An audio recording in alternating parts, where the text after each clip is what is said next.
Hello வணக்கம். இன்னைக்கு நம்ம வசந்த் விஷ்ணு டைரக்ஷன்ல கன்னடத்துல 2024 வெளியான ஒரு ஹாரர் அண்ட் சஸ்பென்ஸ் த்ரில்லர் மூவியான கப்பு பிடிப்பின் நடுவே இந்த படத்தோட ஸ்டோரி பத்தி பார்ப்போம். இந்த படத்தோட ஸ்டோரி பார்க்கறதுக்கு முன்னாடி நம்ம சேனல் நீங்க சப்ஸ்கிரைப் பண்ணி வச்சுக்கோங்க. அப்பதான் நாம ஒரு வீடியோ உங்களுக்கு வந்து கிடைக்கும்.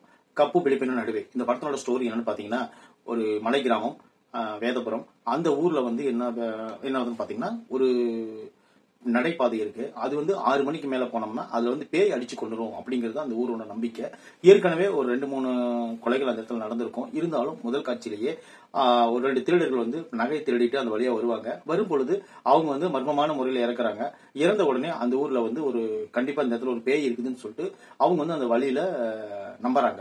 அதனால 6 மணிக்கு மேல யாருமே அந்த ஊரை விட்டு வெளியே வர முடியாது, உள்ளேயும் போக முடியாது. இப்படி வாழ்ந்துட்டு இருக்கிற டைம்ல சிட்டியில ஒரு குரூப் இருக்கு, 4 பேர் கொண்ட குரூப். அவங்க என்ன பண்றாங்க பாத்தீங்கன்னா ஒரு யூடியூப் சேனல் நடத்துறாங்க. அவங்க வந்து நைட்ல போய் ஒரு இடத்துல தங்கி அதுல பேய் இருக்கா இல்லையான்னு பார்த்து லைவ் கண்டென்ட் உருவாக்கி அதன் மூலமா வியூஸ் பார்த்து யூடியூப்ல அப்லோட் பண்ணுவாங்க. அந்த மாதிரி ஒரு கண்டென்ட் உள்ள பசங்க 4 பேர்.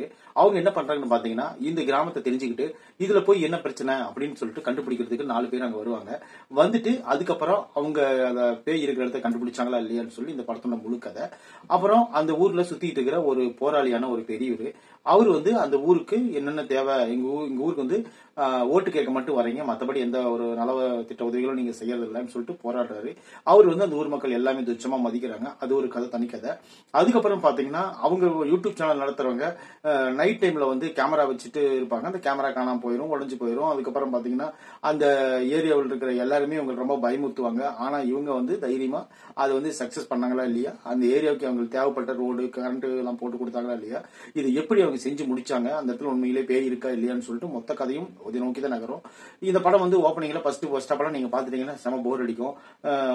ஃபர்ஸ்ட் வந்து ஒரு இன்டர்வல் வரதுக்குள்ளேயே நம்மளுக்கு அவ்வளவு ஒரு சலிப்பான ஒரு விஷயம் இருக்கும். அதுக்கப்புறம் பாத்தீங்கன்னா அந்த பிளாஷ்பேக் எல்லாம் உண்மையிலே ஒரு ஓரளவுக்கு தரமா அந்த படத்தை எடுத்திருக்காங்க. அதுக்கு காரணம் வந்து ஒரு சஸ்பென்ஸான ஒரு த்ரில்லர் தான். அது ஹாரர் அப்படிங்கிற அளவுக்கு இந்த படத்துல ஒன்னும் பயமுறுத்துற மாதிரி எல்லாம் கிடையாது. ஓரளவுக்கு நார்மலான ஒரு படம் தான் இது.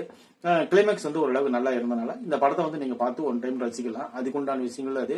கன்னட படங்கள்னாவே நம்மளுக்கு கொஞ்சம் என்ன ஒரு மைண்ட் ஆட் இருக்குன்னு பாத்தீங்கன்னா கதை வந்து சுமாரா தான் இருக்கும். அதுக்குண்டான காட்சி அமைப்புகள் வந்து லோ பட்ஜெட்ல தான் அவங்க எடுப்பாங்க. பெரிய பெரிய படங்களோடுங்க, நான் சொல்றது சின்ன படங்கள்ல சொல்றேன். அவங்க வந்து லோ பட்ஜெட் படங்களா தான் எடுப்பாங்க. எடுத்தாலும் அதனுண்டான கதை வந்து அவ்வளவுக்கா நம்மளுக்கு வந்து கனெக்ட் ஆகாது. ஆனா இந்த படத்துல வந்து ஒரு செகண்ட் ஹாப்ல ஓரளவுக்கு நம்மளுக்கு கொஞ்சம் கதை கனெக்ட் ஆகிற மாதிரி இருக்கும். ஃபர்ஸ்ட் ஹாப் வந்து ரொம்ப மொக்கையா இருக்கும். ஏன்னா அதெல்லாம் நீங்க கடந்து தான் போய் ஆகணும். அப்பதான் நீங்க செகண்ட் ஹாப் பார்க்கும்போது பரவாயில்ல அப்படின்னு சொல்லி யோசிக்க தோணும். இந்த படம் வந்து உங்களுக்கு பார்க்க விருப்பம் தான் பாருங்க. செகண்ட் ஹாப்ல அவங்க சொல்ற பிளாஸ் பார்க்க ஓரளவுக்கு நம்பும்படியாகவும் இருக்கும். ஆனா ரெண்டாவது அவங்க அந்த ஊருக்கு நன்மைகள் செய்யலாம்னு நினைக்கும் போது அவ்வளவு சீக்கிரம் அந்த நன்மைகள் செய்யற மாதிரி காட்டுவாங்க. ஆனா அதெல்லாம் நேச்சர்ல நடக்காது. அது ஒரு டிராமா தான். இந்த படமோட விமர்சனம் உங்களுக்கு பிடிச்சிருந்துச்சுன்னா கண்டிப்பா நம்ம சேனலை சப்ஸ்கிரைப் பண்ணி வச்சுக்கோங்க. இந்த படத்தை உங்களுக்கு விருப்பம் தான் ஒரு டைம் போய் பாருங்க. ஒரு ஆவரேஜான படம். தேங்க்யூ.